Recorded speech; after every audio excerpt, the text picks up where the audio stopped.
We often need to be able to deal with data that has time-stamped events, like our GPS data in this case study. We also frequently need to be able to do arithmetic operations with date and timestamps, such as computing the time interval between two observations. Python's datetime is made for dealing with these types of data. One of the columns in our bird dataset is timestamp. It's called datetime. Let's look at a couple of the first entries. In this case, we can see that we first have the date stamp and then the time stamp. The date is in the format of year, month, and day. The entries in the data frame are all strings for date stamps. If we'd like to operate on the time and date stamps, such as finding out how much time has elapsed between any two timestamps, we first need to convert them into so-called datetime object that support arithmetic operations. Let's import the datetime module first and explore it. We'll import the datetime just as import datetime, so no abbreviated form. To become more familiar with the library, let's play with the function today.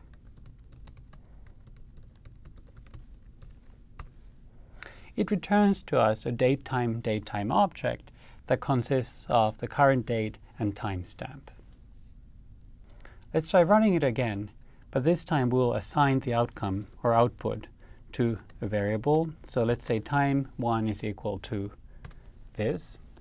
Then we wait a moment, and then we define time2, and we run the same method again. We can now take time2 and subtract time1. In this case, the output is what's called a time delta object. It tells us how much time has elapsed between time 1 and time 2. We can try rerunning time 2, and if we do the subtraction again, as we'd expect, more time has passed. In this case, 30 seconds has passed between time 2 and time 1. The resulting object is called a datetime time delta object. If we'd like to compute how much time has passed between any two observations in our dataset, we first have to convert the timestamps, now given as strings, to datetime objects. Let's investigate the first timestamp in a bit more detail. Here the field following seconds is UTC, which stands for Coordinated Universal Time, which is an offset that is expressed in hours. In this case, those entries are always 0, something you can check easily. Since the offsets are all 0, we're going to ignore them moving forward. Let's first pull out the first timestamp from our dataset. That's located at row 0, so birddata.datetime. I'm going to call this date string. To check this, you can type date str, and Python tells us that it's a string. Let's first look at our date string. In this case, we're interested in the date string, with the exception of the last 3 characters. So doing the slicing gives us access to part of the string that we actually care about. Next, we're going to use the striptime function to turn a string to a datetime object. This is a somewhat complicated looking expression. Let's look at it in a little bit more detail.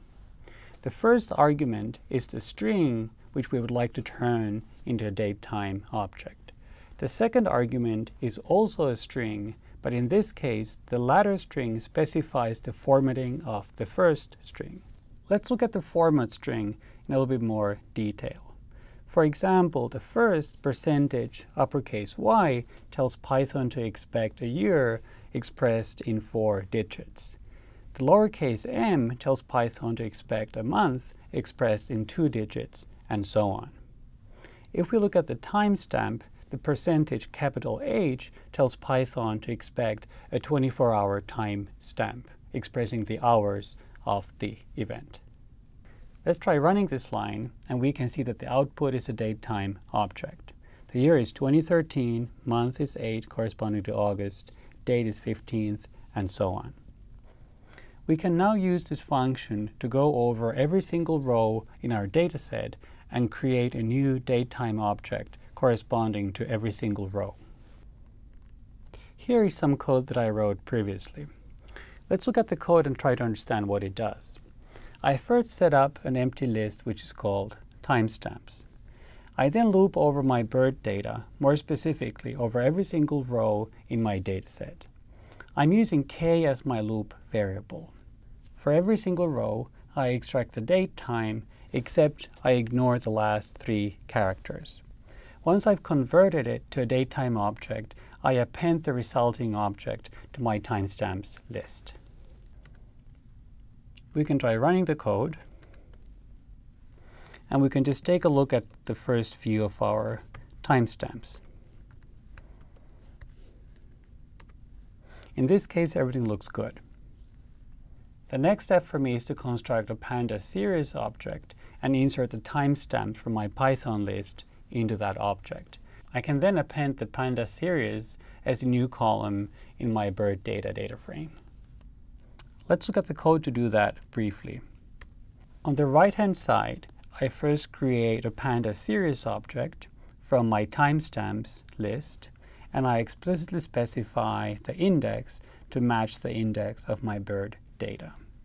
On the left-hand side, I then take my existing bird data, I create a new column which is called timestamp, and I assign my Panda series object to that new timestamp column.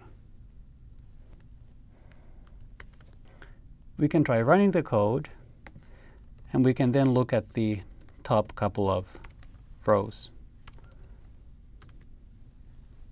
In this case, we can see that the timestamp has been appended or attached to our table as the final column. Let's now practice doing arithmetic with our timestamps. I'm going to take my bird data, timestamp, let's say from row 4, and I will subtract that. I have my bird data, timestamp, and column 3. In this case, we're getting a time delta object, which is what we wanted. What I'd like to do next is to create a list that captures the amount of time that has elapsed since the beginning of data collection. To do this, we will need 2 lines of code. First, I will extract the timestamps for Eric, and that object is going to be called times. I then create my elapsed time object, and I construct that as a list comprehension. Let's look at the list comprehension in a little bit more detail. Let's first focus on the for loop for time in times.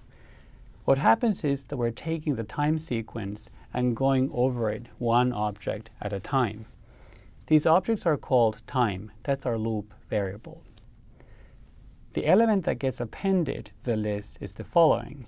That's given at the beginning of the list comprehension, time minus times at 0.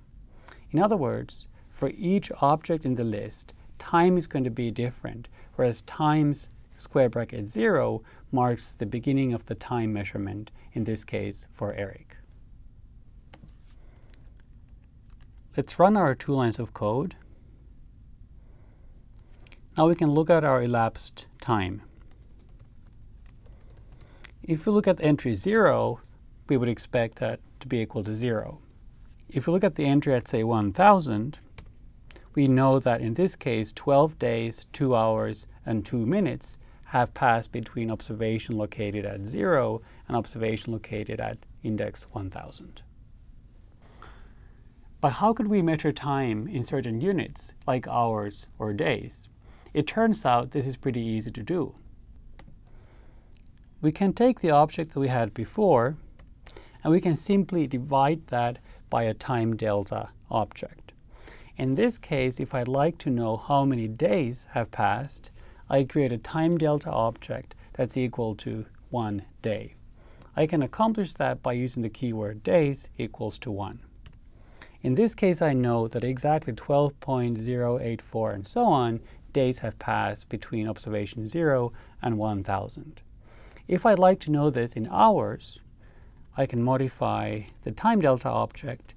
I can set it to hours equals 1, and now I know that approximately 290 hours have passed between these 2 points. We can now look at the data for Eric in a little bit more detail. I'm going to make a plot where on the x-axis we have the number of the observation, and on the y-axis we have the amount of time that has elapsed, measured in days. I'm going to be using the same exact syntax as before.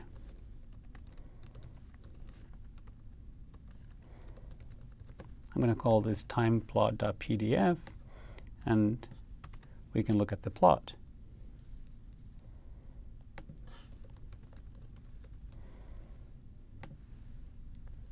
Looking at the plot, we see more or less a straight line. If the time that passes between any two consecutive observations was exactly the same for all observations, we would see one perfectly straight line.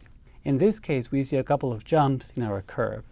What this indicates to us is that there are observations that are further apart from one another than other observations in the data set. This type of exploration of data really helps you understand your data set very thoroughly.